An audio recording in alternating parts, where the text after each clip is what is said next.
Right, in you go. Can you pick up 2 bits of paper? There's 3 piles. One piece with a photograph and another piece with some instructions on. There's 3 piles so you can move along.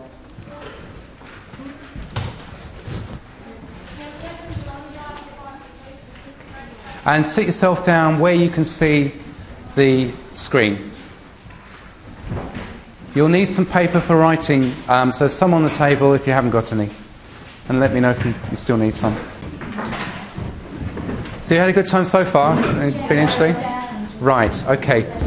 So this talk is about, or this lesson is about technical authors and what they do. Does anyone know what a technical author is?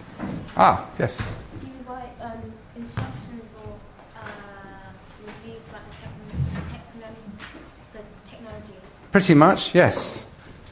What technical authors do is they explain to people how to use products.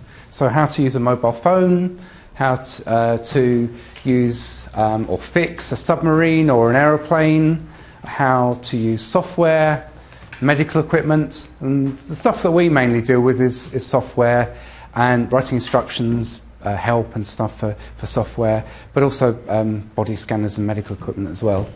So most of the time what they do is they explain stuff using words, but they do also, or we do also use photographs and video, and sometimes even comics are used for explaining to people how to use things. What we're going to do is, rather than me talk about the sort of role, we're going to do 2 exercises later.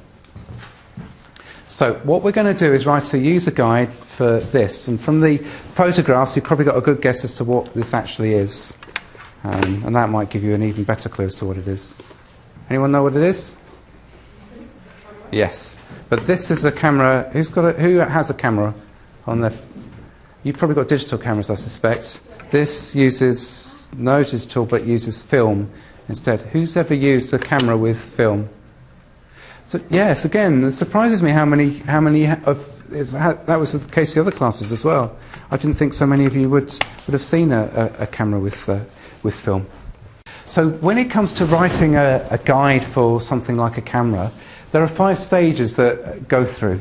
And the first thing that happens is you learn about the product that you're going to be describing, and also learning about who you're going to be explaining it to, the audience. You then plan what is going to be, plan the project so it's delivered on time.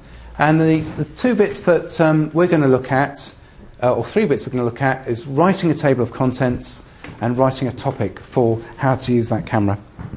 Okay? So the first step is actually researching and learning about the product. So I'll explain and show you a bit about the camera a little bit later, but let's just look at what happens at this stage first. The way in which you find out about what something does, in most cases you talk to somebody called a subject matter expert. And what they are, he or she, is generally somebody who's involved with creating or developing the product. So technically they're very strong, technically they're very good, but they're usually rubbish at explaining how something works in terms of, or in words that make sense to people that aren't technical. So what you have to do is translate what they're talking about into something that your average user or average person would understand. And the other way you learn about the product to know how to describe it is you use it itself. And we'll have a look at what this does. And there's another camera I brought in as well as part of that process. So you spend a lot of time investigating and playing around with products that are not actually out in the real world yet. And that can be quite interesting. They can also be a bit flaky in terms of how they work. And also you use images or screenshots of the bit of software or of the product to help you when you go through the writing process. And to help you, we've got photographs on this sheet, and that can help you in these exercises understand, having discovered what you can do with that product, the other thing you then do is plan out what's going to happen next. So you have to think about who you're going to be writing for. Are you going to be writing for people that are 5 years old? Are you writing for people that are at secondary school, or people that are experts in using cameras?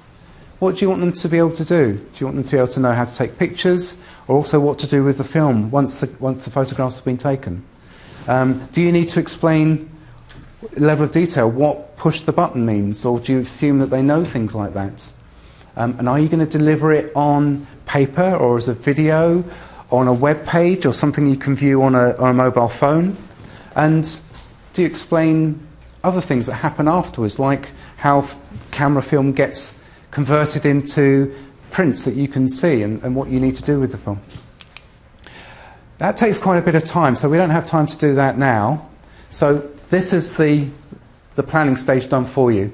And what we'll do is exercises around creating a user guide on paper using the bits of paper that are on the table for the girls or ladies. What do you know, ladies or girls?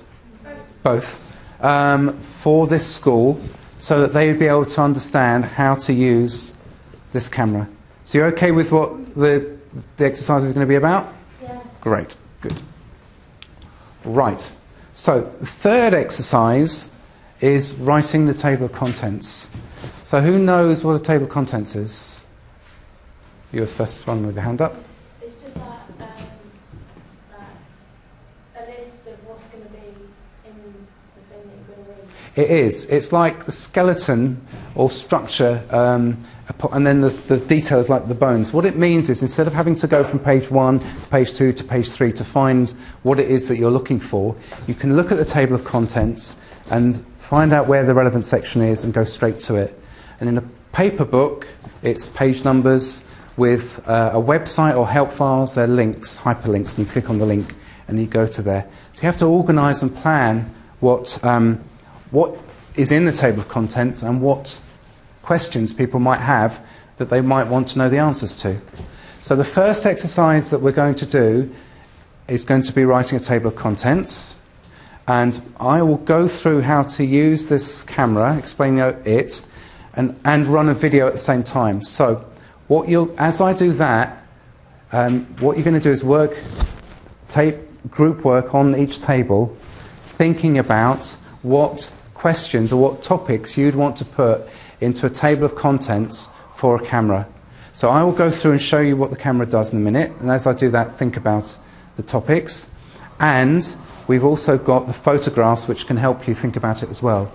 Before we do that, who has heard of Kipling? Oh.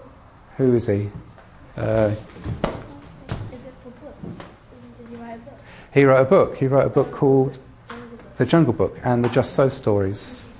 And he also did a poem which is very useful if you ever write an essay or write anything. Have you seen this poem before?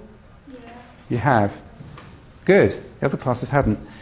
And so when it comes to the questions that you might want to put into a table of contents, the sort of these are quite useful to think about as well.